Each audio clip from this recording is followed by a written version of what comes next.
Inside the walls of a Texas prison, Taylor Rene Parker wakes up each morning to the same crushing reality. Cold concrete, locked steel doors, and the constant eyes of guards watching her every move. At just 31, she isn't just another inmate. She is one of the few women on Texas death row, cut off completely from the outside world, left with nothing but time. Here, freedom doesn't exist. Every sound is controlled, every step is monitored, and every hour feels heavier than the last. For Parker, there's no countdown to release, no hope of walking out. Only endless days of isolation, fear, and silence that stretch on with no end in sight. Death row isn't just about waiting for execution.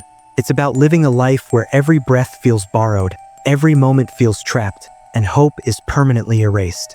For Taylor Parker, this daily existence has become more than punishment. It's a living sentence many would say is far worse than death itself. On the morning of October 9, 2020, a quiet town in Texas was shaken by one of the most disturbing crimes in recent memory. Taylor Rene Parker, desperate to hold on to a failing relationship, had been pretending to be pregnant for months.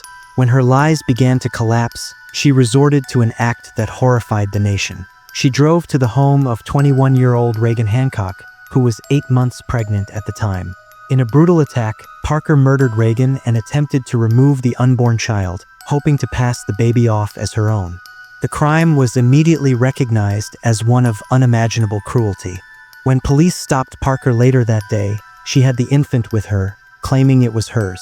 Investigators quickly uncovered the truth, and Parker was arrested. The case drew widespread attention not only for its violence but for the deception and planning behind it. Her trial began in 2022, and prosecutors presented overwhelming evidence of her guilt. Jurors heard the harrowing details and saw the impact it had on Reagan's family. The verdict was swift, guilty of capital murder. When it came to sentencing, the jury did not hesitate.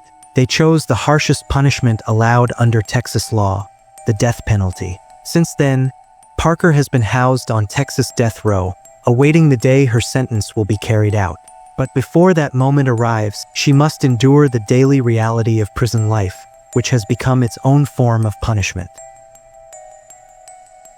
After being sentenced, Taylor Rene Parker was transferred to the Women's Death Row Unit in Texas, a place designed not for comfort, but for control. Her world shrank to a single concrete cell no larger than a small bathroom. The walls are bare, painted in dull colors that strip away any sense of warmth. A thin mattress rests on a steel frame, while a metal toilet and sink are bolted into the corner. This is the space where she eats, sleeps, and spends nearly all of her time. The unit itself is heavily secured, with thick steel doors that slam shut at every count. Each cell has a small slot where meals are passed through, reducing contact between inmates and staff. There is no freedom to walk about or socialize freely. Interaction is tightly restricted. Surveillance cameras and routine checks ensure that no movement goes unnoticed. Even recreation, which is limited, takes place in a small, enclosed cage rather than an open yard. There is no greenery, no view of the outside world, only high fences and the sound of gates locking. For Parker, the outside world exists only in memory. This environment is not meant to rehabilitate. It is meant to contain, to control, and to remind her that she has been cut off from society permanently. Every detail of her surroundings reinforces that she is no longer a part of life beyond these walls, and never will be again. Life on Texas death row follows a strict routine, one that leaves no space for freedom or personal choice. For Taylor Rene Parker, each day begins early when guards conduct the first count. She must stand and be identified, a ritual repeated several times throughout the day. After this, breakfast is delivered through a slot in her door, the same way every meal arrives, on a tray with no ability to choose what she eats. Her movements are tightly regulated. If she leaves her cell for any reason, whether it is a medical appointment or the brief recreation period, she is escorted by guards and placed in restraints. Every step is monitored, every action controlled. Communication with the outside world is also limited. Phone calls are rare and allowed only under supervision. Letters are screened before being sent or received, and visits are strictly controlled, with physical contact almost never permitted. Even these small connections remind her how much distance now separates her from life beyond prison walls. By evening, Another series of counts ensures every inmate is locked securely in place. Lights dim at a set time, and there is no choice but to remain inside the narrow space of the cell until the process begins again the next morning. For Parker, this repetitive cycle strips away individuality and leaves her life reduced to orders, restrictions, and rules she cannot escape. Inside prison, Taylor Rene Parker carries a label that sets her apart, not just as a murderer, but as a woman convicted of killing a young mother and her unborn child. Crimes against children are viewed with particular hatred in prison, and this stigma follows her everywhere she goes. Other inmates often see her as the lowest among them, making her an easy target for threats and hostility. Although she spends much of her time in isolation, the tension never fades. Even brief encounters in corridors or during limited recreation are shadowed by the possibility of confrontation. Whispers, glares, and insults remind her that she is unwelcome, even among those serving long sentences themselves. The constant sense of danger lingers, as though violence could erupt without warning. The hostility is not limited to inmates. Guards, too, often carry an attitude of distrust toward Parker. They know her crime and treat her with a level of coldness that makes clear she will never be seen as just another prisoner. The tone of voice, the lack of sympathy, the watchful eyes, all reinforce that she is judged every single day. This environment leaves Parker in a state of constant alertness. She cannot relax, even for a moment, knowing her reputation ensures she will never find safety behind bars. For her, prison is not only confinement, it is a place where fear never leaves and where the stigma of her crime isolates her completely. For Taylor Rene Parker, the greatest punishment may not be the walls around her, but the weight pressing on her mind. Death row is designed to strip away hope, and over time it takes a crushing toll on anyone forced to endure it.